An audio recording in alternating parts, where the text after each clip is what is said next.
bury him.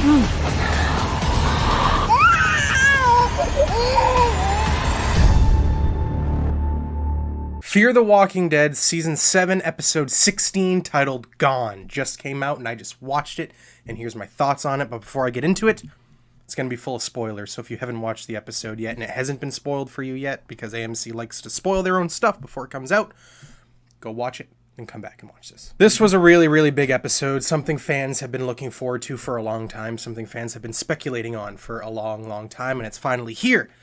But how was it? How was it written? Did it pay off? Did it feel good? Did it feel earned? Did it feel warranted? But also, before I get into this episode in too much detail, this is it. Fear the Walking Dead Season 7 is over. Tales from the Walking Dead is coming out at some point this summer. And for The Walking Dead, we gotta wait for the fall for that to come out. So there's not gonna be new episodes of The Walking Dead to talk about for a while. But with that being said, I don't want to slow down on The Walking Dead videos. I know a lot of you on this channel like The Walking Dead videos. I know a lot of you on the channel are here for The Walking Dead videos. So with that being said, I'm going to find other ways to talk about The Walking Dead. I'm going to do some video essays. I'm going to do some discussion pieces. But one thing that I thought would be fun to do first is sort of like a Walking Dead discussion with you guys. So if you have anything you want to talk about Walking Dead related, Fear the Walking Dead, World Beyond, any of the spin-offs, leave me a comment in this video and just, you know, ask a question, give me an idea for a topic to discuss, anything like that. And that'll be the first Walking Dead video that's not directly related to an episode. Anyway, let's get into the episode. And once again, spoiler alert, but Madison Clark is back. That's right, Madison Clark has been gone ever since the mid-season finale of Season 4, and fans have speculated that she hasn't been dead, but we now get that official confirmation that she is indeed still alive. But what has she been up to? How does her character interweave in the storyline that's been going on so far? First of all, I want to talk about the fact that Madison is back. A lot of people think The Walking Dead writing, the world of The Walking Dead writing is cheap. And I would agree to that to a certain extent. It's certainly nothing like it used to be from like seasons 1 to season 6 of The Walking Dead, or earlier seasons of Fear the Walking Dead. There was always this sense of dread, of not knowing who was going to die. There was a time that The Walking Dead was compared to like Game of Thrones in the sense that you never know when a character is going to die, that there always feels like stakes. I don't think the show has felt like that in a long time. One, because AMC always likes to tell you that a character is going to die before they actually die, and it's annoying as fuck, and they continue to do it. And also because when a character does die, it's just obvious they're going to die. The way the writing is, it's so in your face that this character is about to die. But Madison, I'm going to give them a free pass on Madison for a very specific reason. And that reason is like rule number 3 of ongoing storytelling in general. And that's that if you don't see a body, the character is not dead. That's almost always been the case ever since stories have been written. So I'm going to give them a pass. The door was always open for Madison to return. Like I said, if you don't see a body, they're probably not dead. However, I do not necessarily think this was always the case with Fear the Walking Dead, because yes, we never saw Madison's body, but she was alone in a stadium surrounded by walkers, engulfed in flames. There was no narrative reason for us to see her body, unless the directors and the writers just decided to show us her burnt corpse or her as a walker walking around.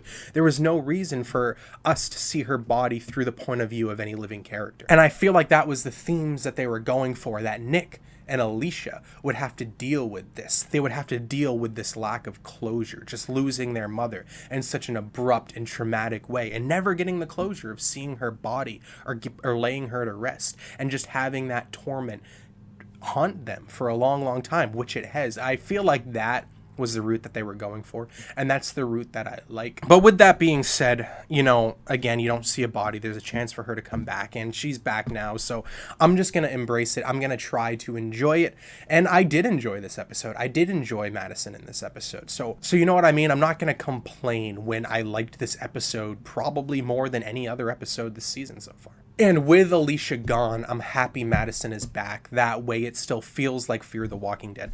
And I've said this in my videos for the last few episodes of Fear, and I'm going to say it again because the trend is continuing. And that's that it feels like Fear the Walking Dead again. Like with Alicia being a main character, or like the main character with Strand having such a big arc. And yeah, they've always had big arcs, but their arcs are at the forefront. And now Madison is here, and it's just safe to assume that Madison is going to be probably the main character in season 8, which I'm looking forward to. It feels like Fear the Walking Dead. It feels like Morgan and company are now part of Fear the Walking Dead, as opposed to how it used to feel, which was that Fear the Walking Dead was just part of the Morgan show. And like I said, I did like this episode probably more than any episode this season so far. Now, granted, this episode wasn't amazing. I'm not going to say this episode was blow your mind, spectacular, rewriting Fear. I'm not going to say that, nor am I going to say it had the emotional impact of some of the greatest Fear episodes. But I will say that this episode had clear character arcs, clear character motivations, and a clear direction of where the plot is going to go, which is more than I can say for probably every other episode in season 7. And I will also say that this episode of Fear the Walking Dead reminds me greatly of the first 3 seasons of Fear the Walking Dead. In the sense that, and I may be in the minority here, I don't know. I don't discuss Fear the Walking Dead with anyone. No one I know really watches the show anymore. The first 3 seasons of Fear the Walking Dead always felt a bit disappointing to me. I never hated them. I didn't really dislike them. They just never reached the levels of The Walking Dead, especially The Walking Dead at that time they were coming out. But one thing I will say for those first 3 seasons of Fear is that they always killed it with the finales. The finale for season 1 was amazing, and it made you feel like season 2 was going to be way better than the first season. And then season 2 was a bit, hit and miss for me personally, but then the finale for season 2 was amazing with Travis and everything, all those plot points with Chris and Madison and everyone. And then granted, season 3 was good the whole way through, but the finale for 3 was one of the best finales we've gotten in the world of The Walking Dead. And this season of Fear the Walking Dead reminds me of that, where this season was lackluster. This season was disappointing, especially when compared to season 6 of Fear the Walking Dead. I don't think anyone is going to disagree with me on that. It reminds me of it again in the sense that the finale gives me hope for the next season. It gives me hope that the next season is going to be better than this one. Anyway, let's get back into the plot. How does Madison get introduced into this plot line? Well, Morgan washes up on shore, and I believe he's in Louisiana now, because I saw a sign that said Louisiana. Now, of course, that could have just been a store that originated in Louisiana, and so it had the word Louisiana in the name of the store, but I believe they were in Louisiana. He was far enough away to, be away from radiation and everything. And one of the first things that happens is Madison shows up, saves him, but then kidnaps Mo and gives Mo to Padre, who at this point we don't know who Padre is. Bad introduction for Madison. She's just stealing people's kids, and according to her, she's been doing it for a long time. So it's not like Madison was back as a hero like she was in season 4. She's more like the Madison from the first 3 seasons at this point, where Madison was being built up to be a villain, and then in season 4, she had turned that whole thing around and she was being a good guy, helping everyone for the sake of her children. No, Madison is back to her villainous ways. Again, kidnapping children. And Morgan is, fighting with her, trying to get her to give her information about where Mo is, where Padre is, that sort of thing. And in doing this, the plot leads them to a mother who Madison also stole the child from. And mixed in with everything is this new group of antagonists that are hunting down Madison because she stole their kids. They're pretty cool looking. They got sacks over their head and everything, and they're, threatening to kill Madison and threatening to kill Morgan and the mom if they get in their way. I don't see these people as villains. Yeah, they take Madison and they bury her in the sand with her head above the sand so she can drown. But are they really villains? Madison straight up kidnapped their children, and they're just trying to find their kids back. I think anyone would kill anyone that steals their children, especially in this universe. If Rick Grimes did that, he'd be considered a hero. Fuck, if Madison did that, she'd be a hero. I don't view these people as villains. But as the plot progresses, the people from Padre show up, they kill those people, and then they take Madison and Morgan to wherever Padre is. And Madison admits that she doesn't really know where Padre is. And at the very end of the episode, the last shot that we see is them in a little speedboat in the ocean going towards what looks like a Coast Guard ship.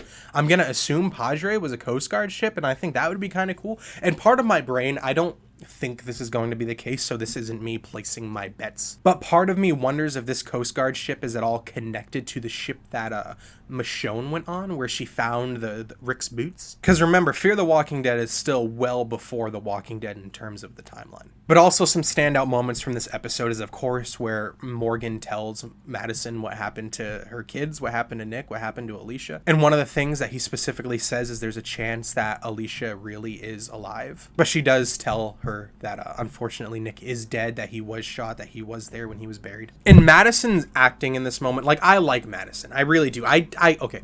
I didn't like Madison in season 1 and 2. I grew to like her in season 3, and I think that was the purpose of season 3, was learning to like her as sort of like this more villainous character, like I said. But I was really starting to like Madison in season 4. I think the writing for her was a bit more clear in terms of what they were going for her character. I'm not saying that I liked her hero-like personality more than I liked her villain-like personality. It's just like, again, like I said, the writing was a bit more like clear where they were trying to go with her. And I feel like the case is the same thing here, where that I'm not necessarily loving where Madison is as a character. I think I will start to love it next season when we dive deeper into it, but it's more clear what her character is, so therefore I find something to latch onto more. When she finds out her kids are dead or potentially dead, her acting is very similar to when she found out Travis was dead.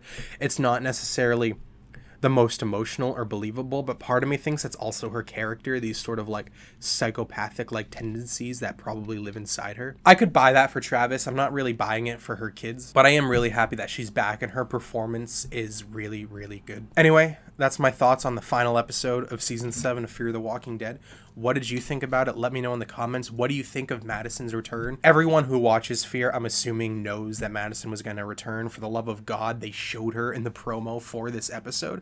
But how do you think it was executed? Let me know. Are you happy she's back? Are you happy where her character is now that she's back? And also, like I said again, with no episodes to discuss, I want to keep the Walking Dead videos going. So leave me a comment. Give me a discussion topic. Either give me a question to answer, give me something you want to know my thoughts on, debate me about something, tell me something you disagree with me on, or just tell me your general thoughts about the universe of The Walking Dead right now so I can comment on it and see if I agree or disagree with you. Anyway, thank you for watching. If you watched this far, I really, really appreciate it. Subscribe to the channel if you like anything Walking Dead related. I discuss every episode of The Walking Dead universe. I also discuss other TV shows, movies. I do trailer reactions, that sort of thing. And again, yeah, Fear's over. On to Tales for The Walking Dead, the final part of the final season of The Walking Dead, and then eventually Fear the Walking Dead Season 8. Anyway, thank you for watching.